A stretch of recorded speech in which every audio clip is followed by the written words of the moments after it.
फरक तो पडता है भाई.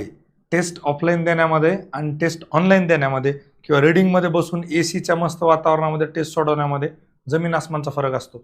एक गोष्ट लक्षात घ्या, फायनली आपल्याला पेपर एखाद्या शाळेमध्ये जायचा आहे, तिथे कधी सिटिंग अरेंजमेंट चांगली नसते, कधी थंडीच्या दिवसांमध्ये थंडी जास्त असते, उन्हाळ्याच्या दिवसामध्ये घाम आलेला असतो, माणूस एक्स्ट्रीम स्टेजमधून चालला असतो, कधी रिक्षावाल्यासोबत वाद झालेला असतो, कधी बायोमेट्रिकला काहीतरी अडचण आलेली असते, काही एक्झामिनर सोबत वाद होतो, बाजूच्या सोबत वाद होतो आणि अशा प्रेशर आणि टेन्शन सिच्युएशनमध्ये आपल्याला पेपर देण्याची सवय पाहिजे.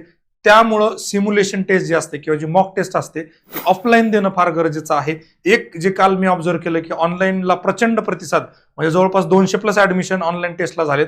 पण मला हे अत्यंत दुर्दैवी आणि वाईट गोष्ट वाटते की ऑफलाईनला विद्यार्थ्यांचा कल फार कमी आहे. जर फक्त पैशाचा विचार करत असाल तर मला वाटतं ही फार चुकीची गोष्ट आहे की 2 पैसे एक्स्ट्रा जातील म्हणून आपण ऑफलाईन द्यायची नाही आणि ऑनलाईन स्वस्तात मिळते म्हणून ऑनलाईन घ्यायची. ऑनलाईन देण्याचा की तो मार्केटिंगचा विषय सोडून द्या, पण जर तुम्हाला खरंच संयुक्त गट ब गट क पूर्व परीक्षा किंवा मुख्य परीक्षा जर पास व्हायची असेल तर ऑफलाईनच टेस्ट दिली पाहिजे. फरक तो पडता है भाई.